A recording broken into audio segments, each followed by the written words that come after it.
Terima kasih Anda masih bersama kami di Nusantara Petang dan pemirsa, Dialog Nusantara Petang masih kami lanjutkan. Kebakaran Gedung Kejaksaan Agung RI di Jalan Sultan Hasanuddin Dalam, Kebayoran Baru, Jakarta Selatan Sabtu lalu dinilai sebagai kegagalan sistem keselamatan bangunan yang sangat fatal. Kegagalan seperti apa? Kita sudah bergabung bersama Profesor Dr. Manlian Ronald Asimanjuntak STMT. Beliau adalah pakar fire safety dan guru besar UPH. Selamat malam, Prof. Selamat malam, Tasya dan para pemirsa sekalian. Iya, Prof. Salam sehat ya. Iya, salam sehat juga, Prof. Ya. Ya, Prof. Manlian, ini kan sebenarnya pemerintah sudah memiliki dan mengatur juga sistem keselamatan bangunan, apalagi ini merupakan bangunan yang penting dan juga sudah lama yang sudah sebagian orang juga sudah menganggap bahwa ini sebagai cagar budaya begitu ya. Nah ini tetapi sampai benar-benar terbakar hangus begitu ya keseluruhannya, apa yang salah ini? Ya, jadi pertama Tasya, kita harus melihat dulu secara, bagi saya dari kami dari perguruan tinggi, melihat ini dari segi keilmuan fire safety, bahwa api itu dengan leluasa bahasa saya, menjilat dan melumatkan secara horizontal dan vertikal. Ya, jadi memang terlihat sistem proteksi pasifnya lemah sekali. Tidak ada pembatasan antar ruang, kompartementasi, dan mungkin juga bagaimana mengarahkan supaya api itu keluar dari bangunan gedung, itu lemah sekali. Kedua, sistem proteksi aktif itu sendiri yang kemudian mematikan api mulai dari detektor, mengidentifikasi sampai mematikan api, yaitu sprinkler termasuklah hidran. Saya mencermati di hari Minggu tuh hidran itu lemah sekali. Bahkan tidak ada air karena teman-teman damkar harus mengambil air begitu jauh dari ruang yang terbakar, gedung yang terbakar. Seharusnya kan hidran ada di dalam bangunan gedung dan juga di halaman bangunan gedung ya, begitu. Nah, sehubungan dengan status cagar budaya, saya juga mencermati hari ini sejak pagi, kalau kita mengutip dari SK Gubernur DKI Jakarta nomor 475 tahun 93, jadi gedung kejaksaan belum termasuk itu dalam cagar budaya. Ya, tapi kalau kita pelajari lebih mendalam dari Undang-Undang nomor 11 tahun 2010, itu dimungkinkan gedung ini yang terbakar termasuk cagar budaya. Kenapa? Karena sudah lebih berumur dari 50 tahun. Tepatnya 58 tahun begitu ya, Prof? Betul, dan memiliki nilai budaya, nilai warisan yang begitu mendalam dan pentingnya, bahkan ini tingkatnya nasional. Jadi kalau bicara peringkat dari kepentingan cagar budaya ini udah setingkat nasional, ya. Nah, jadi sehubungan dengan cagar budaya tentunya perlu perlakuan khusus, perlu perhatian yang khusus, tidak bisa disamakan dengan bangunan gedung yang biasa begitu, Tasya. Iya, apakah selama ini memang tidak ada perlakuan khusus seperti itu? Karena ini kan memang sudah 58 tahun, tentunya ada juga perbaikan yang dilakukan. Apakah tidak memperhatikan faktor-faktor seperti itu? Jadi maksud saya perhatian khusus silakan Nusantara TV tanyakan dengan teman-teman Pemda. Karena menurut undang-undang ini pemiliknya adalah negara, yaitu pemerintah, dalam hal itu pemerintah daerah. Maksud saya seperti ini, teman-teman Kejaksaan Agung itu adalah penghuni. Bisa disebutlah itu penyewa, kira-kira demikian. Maka perhatian khusus itu harus ada perhatian juga dari pemerintah daerah. Sehubungan dengan perlakuan terhadap cagar budaya. Sederhana saja ya, Tasya, bahwa di lantai 2, 3, 4, 5, 6 itu penggunaannya seperti gedung biasa aja tuh, itu bahasa saya. Ya kalau cagar budaya berarti kan harus diperhatikan lantai berapa yang paling aman. Kemudian jumlah penghuni tidak semaksimal yang seperti ini. Pertanyaanlah dari saya, siapa yang kemudian mengarahkan dan memerintahkan Jaksa Agung itu di lantai 2? Apakah lantai 2 itu adalah area yang paling aman? Ya, nah itu juga menjadi pertanyaan. Karena cagar budaya berarti harus dipikirkan benar. Kapasitasnya tidak seperti desain awal, karena memang elemen bangunan gedungnya sudah berumur lebih dari 50 tahun, Tasya. Itu yang mesti kita pikirkan. Nah sekarang sudah terbakar gedung ini, seharusnya bisa dicegah. Saya menghimbau ke depannya ini bagaimana? Ini yang menjadi penting, ya kan? Gitu loh. Iya, jadi sebenarnya seharusnya diperhatikan juga ada kelaikan-kelaikan tertentu seperti kelaikan teknis dan kelaikan administrasi. Ini bisa Anda jelaskan? Oh iya, jelas dong. Jadi kalau bicara administrasi dan teknis, berawal itu dari segi administrasi. Ini sudah gagal administrasi. Kenapa? Jangan-jangan data-data kelengkapan serta update dari sistem bangunan gedung ini tidak begitu lengkap. Itu perlu dicek. Siapa yang memiliki itu? Selain dari Kejaksaan Agung, juga dari pemerintah daerah. Itu yang harus kita pikirkan sama-sama, begitu ya. Nah, tapi saya ingin menekankan kembali lagi, selain administrasi, nanti kita masuk ke teknis. Mhm. Eh, ini adalah bangunan gedung pemerintah, bangunan cagar budaya.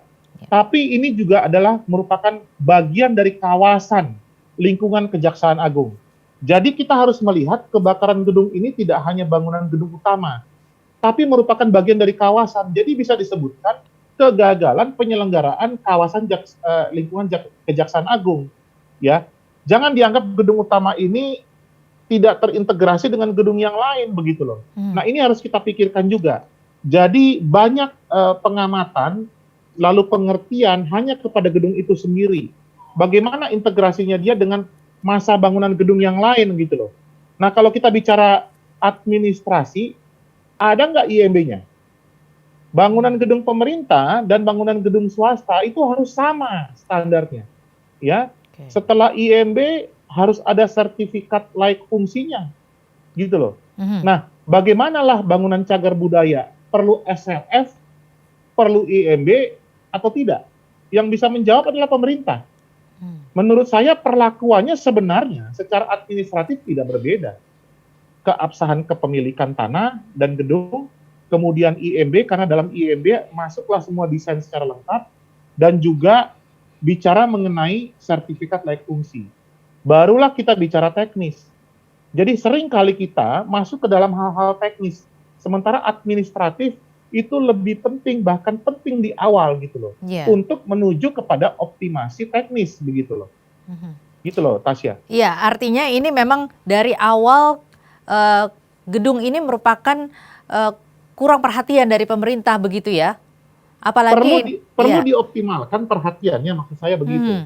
Ya, begitu loh. Jadi artinya dipastikanlah bahwa Jaksa Agung menempati di lantai 2 itu memang benar-benar sudah safe, sudah oke begitu ya. Tidak seperti yang kita pikirkan selama ini begitu. Perlu ada kajian-kajiannya begitu loh, supaya ini benar-benar bisa dicermati dengan baik. Tapi kembali lagi ya, Tasya, saya tidak menyarankan lah untuk setelah kebakar ini, gedung ini masih bisa dipakai lagi seperti semula. Iya. Kalau Anda menelaah atau menganalisa dari awal munculnya api yang berada di lantai 6, kemudian akhirnya menjalar sampai ke bawah, ini bagaimana menurut Anda? Apakah ada unsur-unsur yang kemungkinan sabotase atau itu hanya secara alami saja? Mengenai hal sabotase, terlalu dini menurut saya, bahasa saya. Terlalu awal lah itu. Mungkin bahasa yang bisa disampaikan kepada masyarakat adalah kelalaian. Kelalaian itu bisa disebabkan misalnya AC-nya tidak dimatikan sehingga dia panas karena ada beban panas di kabel, umur kabel dan seterusnya. Atau memang ada sumber-sumber api yang tidak dimatikan pada waktu penggunaan. Kita kan nggak tahu gitu loh. Atau memang kelemahan dari sistem-sistem yang ada, baik itu cabling system, lalu kemudian power system, lighting system, ya kan, kemudian electrical system yang mengakibatkan percikan api. Jadi ketika kata percikan api, tentu ada awalnya itu, gitu loh.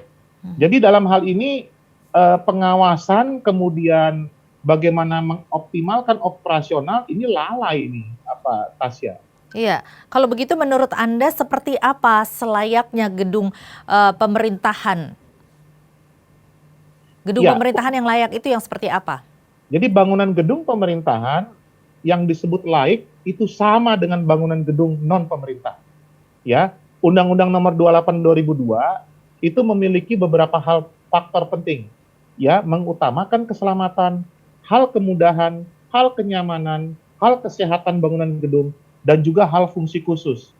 Untuk gedung kejaksaan, keselamatan dan fungsi khusus ini menjadi perhatian karena dihuni oleh pejabat negara yang tingkat nasional. Jadi harus dipikirkan itu. Nah, untuk urusan keselamatan salah satunya adalah aman terhadap kebakaran. Jadi saya ingin menyampaikan kepada kita semua dalam kesempatan yang baik ini, ada paradigma yang kemudian kita bukan berubah, kembali lagi. Tidak ada bedanya gedung pemerintah dan gedung swasta. untuk urusan keandalan bangunan gedung itu sama, baik secara arsitektural, struktur, mechanical, electrical, power plant, dan lain-lain. Kita kira begitu ya. Mhm. Ya. Jadi sebenarnya untuk gedung Kejaksaan Agung ini sebenarnya dari awal kurang layak begitu ya untuk ditempati oleh lembaga pemerintahan sepenting Kejaksaan Agung. Dari umur bangunan gedung ini, sebenarnya sudah harus dicermati bahasa saya. Ini masih halus saya. Hmm. Laik atau tidak, yang namanya Jaksa Agung itu di situ, gitu ya. Yeah. Di Indonesia sering ada kata puji syukur tidak terkena beliau, tapi ini sudah suatu peringatan besar, momentum kepada kita. Ketika bangunan gedung yang berumur 50 tahun, hati-hatilah ya, perlu dicermati, itu bahasa yang sederhana. Nah, sekarang di kawasan Kejaksaan Agung itu ada beberapa masa bangunan gedung. Yeah. Bagaimana ke depannya? Yeah. Bapak Jaksa Agung sekarang berkantor di Badan Diklat ya, kampus A. Yeah. Ada juga Jaksa Agung Muda di Badan Diklat kampus B. Tapi kan tidak akan selamanya di situ. Betul. Bagaimana nanti? Di Yeah. mana mereka akan ada? Itu juga harus kita pikirkan. Jadi Yeah. kita tidak terbelenggu oleh kebakaran ini saja. Ke depan ini bagaimana? Tunggu dulu, apa Tasya? Di kawasan itu ada lagi nggak bangunan gedung yang berumur 50 tahun? Cek juga itu. Yeah. Ya. Jangan nanti masuk lagi ke gedung yang berumur 50 tahun. Kita kan belum tahu. Jadi ini kesempatan momentum yang baik untuk melakukan pengecekan seperti itu. Kalau begitu menurut Anda, apakah Anda menyarankan supaya nanti gedungnya dipugar kembali, begitu juga dengan kompleks gedung-gedung di kompleks tersebut, ataukah sebaiknya pindah saja ke tempat lain begitu? Nah ini yang menarik ya, tapi kalau melihat kebakaran 9 sampai 11 jam, saya secara akademik sangat tidak menyarankan Bapak Jaksa Agung dan tim itu berkantor di gedung yang baru. Kalaupun itu dilakukan retrofit, renovasi dan perkuatan seluruh elemen bangunan gedung, fungsinya akan disesuaikan. Tapi tidak lagi ada fungsi perkantoran di situ, apalagi tingkat pejabat negara. Mungkin akan digunakan sebagai tempat penyambutan, aula, ataupun pelantikan yang tidak berbondong-bondong lah begitu, seperti itu. Nah ini kan ada 2, 3, 4, 5, 6, dan sampai 6 begitu ya. Iya.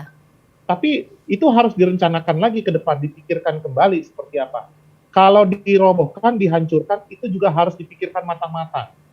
Karena ini adalah simbol negara. Ada pengalaman historis yang ada. Jadi kalau itu hilang, bagaimana? Kalau akan tetap ada, bagian elemen mana yang diperkuat? Itu secara teknis harus kita cek benar, begitu. Supaya ini ke depan masih layak berdiri.